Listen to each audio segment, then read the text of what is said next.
C'est absurde. Parce que déjà, on paye les taxes pour quoi? Déjà, la connexion, c'est nous qui payons la connexion pour mettre. C'est nous qui travaillons. Dans la norme, c'était l'État. L'État doit nous payer pour ce qu'on fait, pas qu'on doit payer l'État pour ce que nous faisons.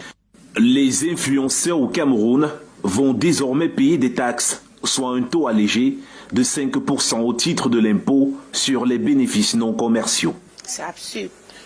Parce que déjà, on paye les taxes pour quoi? Déjà, la connexion, c'est nous qui payons la connexion pour mettre. C'est nous qui travaillons. Dans la norme, c'était l'État. L'État doit nous payer pour ce qu'on fait, pas qu'on doit payer l'État pour ce que nous faisons. L'une des préoccupations que soulève cette décision est l'identification des acteurs concernés. Les influenceurs camerounais vont désormais payer une taxe de 5% à l'État du Cameroun. Voilà, ainsi a donc été décidé pour le nouvel exercice de la loi des finances qui recherche des nouvelles niches, voilà, pour renforcer les caisses de l'État. Alors, comment est-ce que les influenceurs accueillent la nouvelle? Est-ce qu'ils sont d'accord avec ça? Est-ce qu'ils sont plutôt grincheux? On va décortiquer cette actualité dans un instant seulement. Le temps pour moi de vous dire bienvenue à tous. Merci de me faire confiance. Bonne année. Merci d'avoir choisi de regarder cette vidéo sur cette chaîne, sur cette page. Abonne-toi. C'est la première fois que tu regardes une de mes vidéos. Et surtout, active la cloche de notification si tu me regardes sur YouTube pour ne rater aucune autre de mes vidéos. N'hésite pas également à partager à la fin de cette vidéo si tu l'as kiffé. Alors, parlons donc de cette nouvelle taxe que les influenceurs, blogueurs seront obligés de payer à l'État du Cameroun.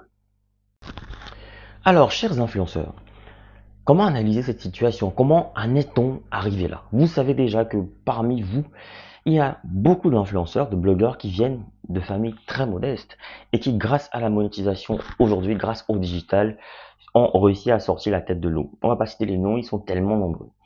Sous d'autres cieux, on a quelqu'un comme Aputu National qui avait carrément démissionné de son travail parce qu'il a vu ses revenus énormes sur le digital.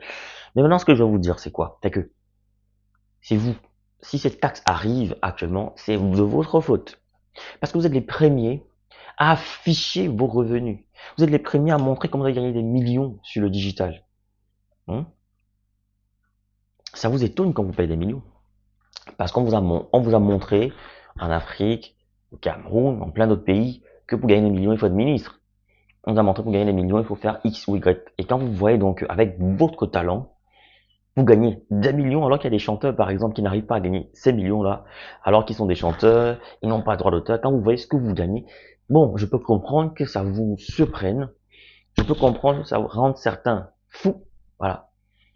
Quand un influenceur se rend compte que son salaire de la monétisation, c'est peut-être 10 fois plus que ce que sa mère touche, ou son père, ça peut faire péter un câble à certains. Mais c'est de votre faute si la taxe arrive, parce que c'est vous qui affichez.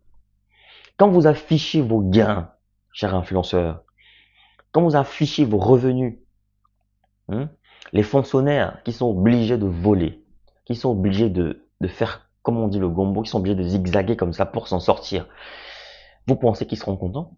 Ben non, ils seront jaloux.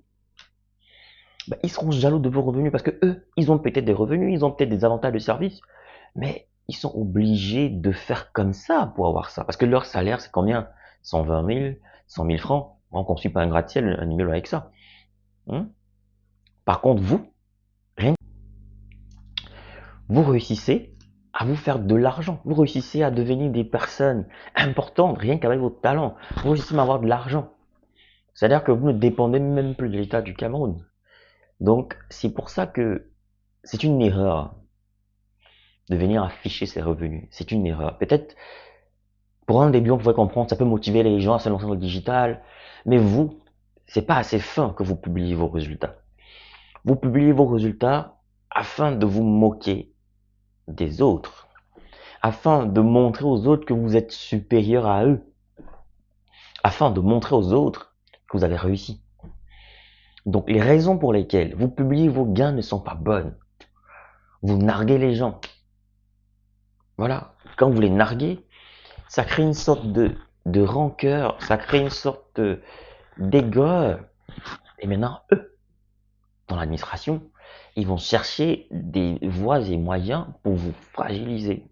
Donc, arrêtez de montrer vos revenus. TikTok, Facebook, YouTube, arrêtez de présenter vos chiffres. Vous n'avez rien à prouver à personne. Quand un fonctionnaire détourne les fonds et tout, distrait de l'argent et tout, est-ce qu'il vous montre ça? Est-ce qu'il vous montre ce qu'il gagne? Est-ce qu'il vous montre ses revenus? Non. Pourtant, ils en ont. Mais le problème qui se pose, c'est que vous avez de l'argent grâce à votre talent. Vous n'avez pas besoin de voler. Eux, ils ont besoin de développer parfois des schémas pour s'en sortir. Voilà, ça c'était la première grille de lecture. Deuxième grille de lecture maintenant, c'est quand même un peu incongru. Quand on sait que ces applications, que ce soit YouTube, Facebook ou TikTok, ces applications n'ont pas des contrats, on va dire, de monétisation avec le Cameroun. Donc c'est-à-dire que le Cameroun n'est pas éligible à la monétisation. Et pour monétiser vos comptes, vous passez par les comptes étrangers. Donc, pourquoi est-ce qu'un compte étranger devrait payer les taxes à l'État du Cameroun? Donc ça, c'est la première difficulté qu'il y aura à résoudre, déjà, à ce niveau-là. Les taxes en elles-mêmes ne sont pas mauvaises. Dans tous les pays, on paye les taxes. Mais le problème, c'est que dans le contexte actuel, le Cameroun n'est pas éligible à la monétisation. Pourquoi le Cameroun va réclamer des taxes, des publicités, alors que ça ne concerne pas le Cameroun? Même si les ressortissants sont au Cameroun, juridiquement, c'est quand même compliqué. Ça s'annonce vraiment très difficile à gérer dans les prochaines semaines. Mais bon, j'ai quand même entendu dans le reportage où on disait que on va saisir les entreprises avec lesquelles les blogueurs et les influenceurs ont des contrats pour leur demander d'arrêter, de cesser, on peut suspendre et tout. Donc, ça veut dire que pour la monétisation, comme ils savent que c'est complexe, ils vont chercher bien sûr le cadre juridique pour gérer tout ça. Ça sera vraiment complexe. À ce niveau, vous pouvez encore jongler. Vous avez encore du temps, vous jonglez et tout, mais de grâce, ne montrez plus vos revenus. Sincèrement, montrez plus vos revenus. Par contre, sur les publicités que vous faites, avec les marques, il y a une traçabilité. Donc, c'est-à-dire qu'on va exiger à ces marques de sortir des contrats. Et à ce niveau, on peut vraiment vous taxer. C'est-à-dire que si vous avez eu un contrat de 10 millions, de 5 millions, de 1 million, sur les contrats, ils pourront vous taxer. Donc pour l'instant, on peut vous taxer uniquement sur les contrats de les marques, c'est-à-dire les marques de cosmétiques, les Mira, les Norishka, tous ces contrats que vous brandissez, vous ne pouvez pas vous cacher. Parce que normalement, quand vous signez un contrat avec une marque, vous vulgarisez le contrat. Ça fait partie aussi de la publicité, de la promotion de la marque. Vous êtes un peu obligé. Vous ne pouvez pas vous cacher. Donc, ces contrats-là, l'État pourra aisément récolter ces 5%. L'État pourra aisément récolter ces 5%. Donc, à ce niveau, vous ne pouvez pas jongler. Voilà. Donc, en gros, chers influenceurs, c'est vous-même qui avez provoqué ça. En vous vantant, vous avez des revenus. Maintenant, le gouvernement va venir chercher ses revenus, va venir chercher sa part du gâteau dans ses revenus.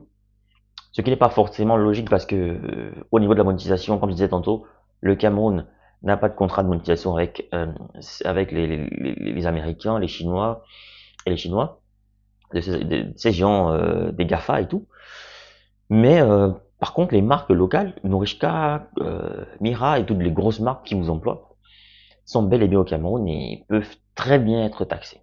Donc, maintenant, vous savez très bien ce qui vous attend. Il ne vous reste plus qu'à payer. Merci d'avoir regardé cette vidéo. N'oubliez pas de la partager et à très bientôt pour une nouvelle vidéo.